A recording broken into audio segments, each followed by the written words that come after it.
Hi, Lum and Brian and everyone.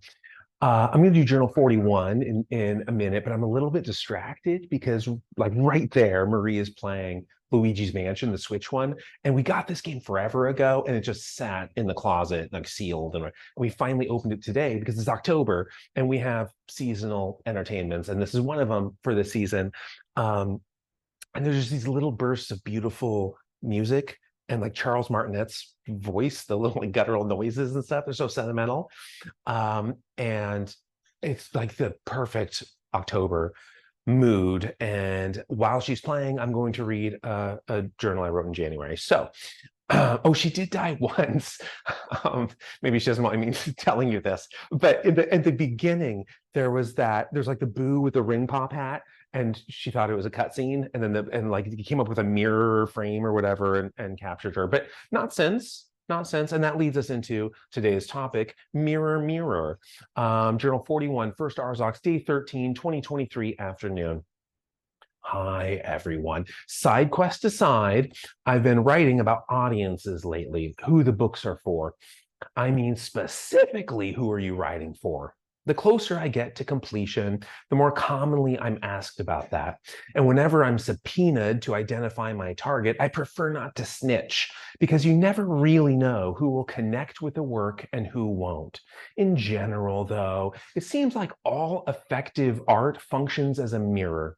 You see yourself in it. I don't know why I'm writing in the second person. I should just say what's true for me, which is this. The musicians and visual artists and writers I cherish are those whose creations reflect my own emotions. Their songs, books, and paintings reveal an understanding of me. And I think this is probably true for many other people as well. And it probably explains why, when an artist does something different, it's met with a conflagration of indignation. They sold out, or they're dead to me, or whatever. These fervent reactions lack a sense of proportion unless they're viewed as a form of betrayal. Like they distorted the mirror. Everything before now was a ruse, luring you into the funhouse, and you fell right into the trap, you huge, wonky, ugly thing. Ha ha ha ha ha ha ha ha. Historically, entertainments that deeply connected with us convincingly empathized with our own circumstances and feelings, triumphs and fears, rejections, aspirations, insecurities, daily struggles. But I wonder if this is changing. Today, half of the world's population seems to lie in bed all day, sequestered from any real life community, watching entire seasons of shows in a single sitting, a single laying. And how does one make a show that connects with that specific experience? I wonder if that's what fantasy is. Perhaps we're bonding over imaginations. The artists reveal understanding of our emotions through world building, creating the exact world we would rather live in and inviting us inside. Maybe that's why fantasy is more popular today than it was at any time in the past. I assume that's true. So who is my audience? I mean, specifically, who am I writing for? I don't know. I can identify the demographics that are unlikely to be interested. Kids, for example. My writing isn't very YA, not because of salacious subjects, see Journal 28. It just lacks any sympathy for young suffering, a total absence of youthful intimacy.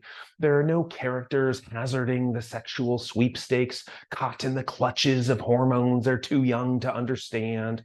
It's not identifiable in that way.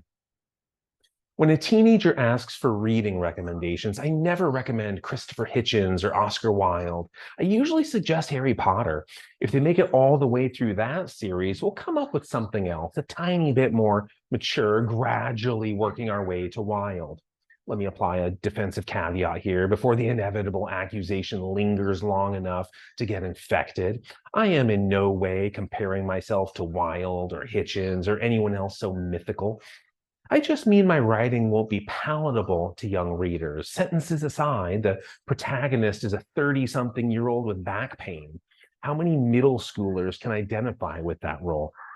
You know, I really seem to connect with Uncle Randy's arthritis and financial hardships, has never been said after a Thanksgiving dinner. Plus, there aren't any dragons, not many dungeons. It's heavy on science, light on magic. That's not a highly populated borough in the fantasy world. It's worth wondering, does anybody live there? I don't know. I'll have to think about it some more. But that's all for this one. There's a cutscene right now that I've been trying to watch, like while I'm reading. So I'm sorry if the reading was terrible, but I'm going to go join Marie and do some October viewership. So bye, everyone. Oh, and I hope your like seasonal entertainments are more meaningful for the season. And bye, everyone.